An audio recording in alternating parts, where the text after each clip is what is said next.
1 जनवरी 2026 से 8वां वेतन आयोग लागू हो चुका है, लेकिन अभी तक किसी कर्मचारी को ये नहीं मालूम है कि आखिरकार 8वें वेतन आयोग में एक कर्मचारी की सैलरी कितने होने वाली है, यानी सैलरी में कितनी बढ़ोतरी होने वाली है। यानी आज के वीडियो में हम आपको 1 साल का डिटेल बताने वाले हैं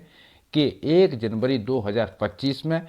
इस 8वें वेतन आयोग का अनाउंसमेंट किया गया था और सभी को मालूम है कि हर साल की तरह इस साल भी 1 जनवरी 2026 को एक डीए बढ़ोतरी होना है। यानी सरकार की तरफ से 1 जनवरी 2026 से जो डीए लागू किया जाएगा उसके आधार पर, जैसे कि 8वां वेतन आयोग जब भी लागू होता है तो एक कर्मचारी की आखिरकार कितनी सैलरी में वृद्धि होगी। काफ़ी सारे जो हमारे एम्प्लॉयज़ हैं, चाहे वो केंद्र सरकार के एम्प्लॉयज़ हों या होम मिनिस्ट्री के एम्प्लॉयज़ हों या स्टेट गवर्नमेंट के एम्प्लॉयज़ हों,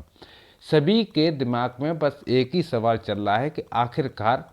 कौन सा फिटमेंट फैक्टर सरकार लाने वाली है और कितनी बेसिक पे में बढ़ोतरी होने वाली है। अभी तक ठोस जानकारी किसी भी मीडिया चैनल ने नहीं बता पाई है। आज के वीडियो में हम आपको बहुत ही इम्पोर्टेंट जानकारी से अवगत कराने वाले हैं कि आखिरकार एक जवान की सैलरी में कितनी वृद्धि होगी। चाहे वो जवान किसी भी रैंक पर हो, किसी भी ओहदे पर हो, कोई मायना नहीं रखता है। और जो सैलरी में वृद्धि होने वाली है वह महंगाई भत्ते और 2026 से लागू होने वाले 8वें वेतन आयोग से ही रिलेटेड है। तो वीडियो को अंत तक देखें और सभी साथी भाइयों से निवेदन है, यदि आप चैनल पर नए हैं तो चैनल को जरूर सब्सक्राइब कर लें, बेल आइकन को ऑल पर प्रेस कर दें, जिससे कि आने वाले हर वीडियो की अपडेट आप तक पहुंचती रहे। वैसे साथी भाइयों, यूट्यूब पर बहुत सारे वीडियो आपको देखने के लिए मिल जाएंगे 8वें वेतन आयोग को से लेकर करके, लेकिन जितने भी हमारे पेंशनर्स हैं, मैं आपको भरोसा दिलाना चाहता हूं कि अगर आप मोर टच यूट्यूब चैनल को पसंद करते हैं, हमारे वीडियो शेयर करते हैं और लाइक करते हैं, और आपकी कोई भी समस्या है तो ज्वाइन बटन पर जाकर के आप चैनल को ज्वाइन करें और हमसे डायरेक्ट व्हाट्सअप नंबर उस ज्वाइन बटन से ले सकते हैं, संपर्क कर सकते हैं। चाहे आपकी बेसिक पे कम आ रही हो, पेंशन कम आ रही हो, डीए डीआर टाइम से नहीं मिल रहा हो, या फिर 1 रैंक 1 पेंशन का कोई फ़ायदा नहीं मिल पा रहा हो, हम आपको पूरी जानकारी बताएंगे कि आपको कौन कौन से डॉक्यूमेंट सबमिट करना है और क्या प्रोसेस करना है, जिससे कि आप उस चीज़ का लाभ पा सकें जो आपको नहीं मिल रहा है। दोस्तों, आपको बता दूं कि 1 जनवरी 2026 अभी चालू है और इसी महीने से आपका 8वां वेतन आयोग भी लागू हो चुका है, लेकिन सरकार ये 2026 में 3% डीए बढ़ाने के मूड में है, जो कि अभी तक डीए का कोई भी अनाउंसमेंट नहीं किया गया है और उम्मीद की जा रही है कि 15 जनवरी के बाद डीए का अनाउंसमेंट भी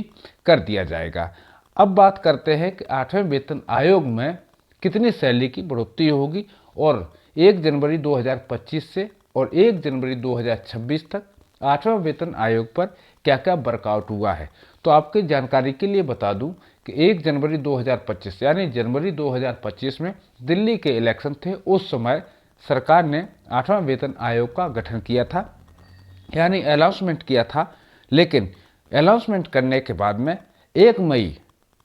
2025 को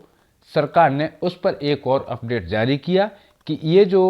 8वां वेतन आयोग है 1 जनवरी 2026 से ही लागू होगा। वहीं पर अगर बात करूं तो सरकार ने 1 अक्टूबर 2025 को टर्म्स ऑफ रेफरेंस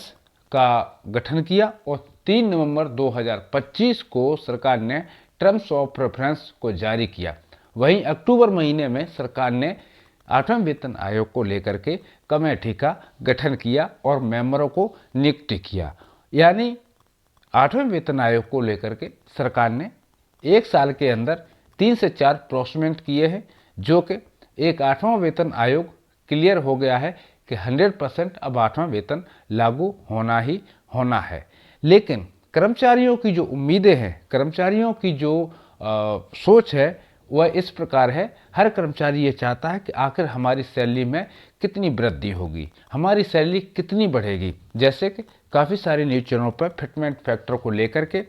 जो लगातार न्यूज़ चल रही है कि आखिर सरकार क्या फिटमेंट फैक्टर बढ़ाने वाली है। 8वें वेतन आयोग में अभी तक कोई भी फिटमेंट फैक्टर की नियुक्ति नहीं हुई है। ये सभी को मालूम है कि सरकार ने आयोग को 18 महीने का वक्त दिया है अपनी रिपोर्ट सौंपने का। अब सरकार 18 महीने तक उसका इंतजार करेगी और जो कमेटी का गठन किया गया है उसका काम ये है कि जो वेतन आयोग 1 जनवरी 2026 से लागू हो चुका है उस पर गंभीरता से काम करे और जो फाइनल रिपोर्ट है वह सरकार को सौंपे। तो यानी जो 8वां वेतन आयोग है सिर्फ फिटमेंट फैक्टर के आधार पर ही नहीं, उसमें ओवरऑल प्रक्रिया का चयन किया जाएगा, जैसे कि आपके अदर अलाउंसेस क्या है और कौन से अलाउंसेस वो हैं जो कि एक सेना का जवान हो या फिर होम मिनिस्ट्री का जवान हो या फिर राज्य कर्मचारी हो जिसको अलग से कोई महंगाई भत्ता दिया जा रहा है जो कि सरकार को नहीं देना चाहिए, और कितनी आपकी वेतन में वृद्धि होना चाहिए, ये सब आंकड़े जारी करना वेतन आयोग का काम है। यानी जो कमेटी के मेंबर हैं वह सब इसी विषय पर काम करेंगे और वह रिपोर्ट सरकार के समक्ष रखे जाएंगे। उम्मीद की जा रही है कि जो कर्मचारियों की मांग है फिटमेंट फैक्टर को लेकर के वह 2.86 है, जबकि सरकार की तरफ से जो फिटमेंट फैक्टर है वह 2.70 लगाने की उम्मीद है। वहीं पर आपको बता दूं सरकार ने यह भी क्लियर किया है कि हर तरह की जो अभी तक 7 वेतन आयोग कंप्लीट हो चुके हैं जिसमें जो डीए था वह बेसिक पे में मर्ज किया जाता था, लेकिन इस 8वें वेतन आयोग में सरकार डीए बेसिक में मर्ज नहीं करने वाली है। तो दोस्तों फिर फिटमेंट फैक्टर किस हिसाब से सरकार नियुक्ति करेगी, जैसे कि जो डीए होता है उसी के ऊपर फिटमेंट फैक्टर नियुक्त किया जा रहा है, लेकिन सरकार का कहना यह है कि अब की बार डीए को बेसिक पे में मर्ज नहीं की जा रही है। तो उम्मीद की जा रही है कि एक जवान की सैलरी 1.7 फिटमेंट फैक्टर के हिसाब से लगभग डबल हो सकती है, यानी 18 से सीधा 36,000 होने की संभावना है। इस वीडियो में फिलहाल इतना ही। इसी के साथ सभी साथी भाइयों को जय हिंद, जय भारत, वंदे मातरम।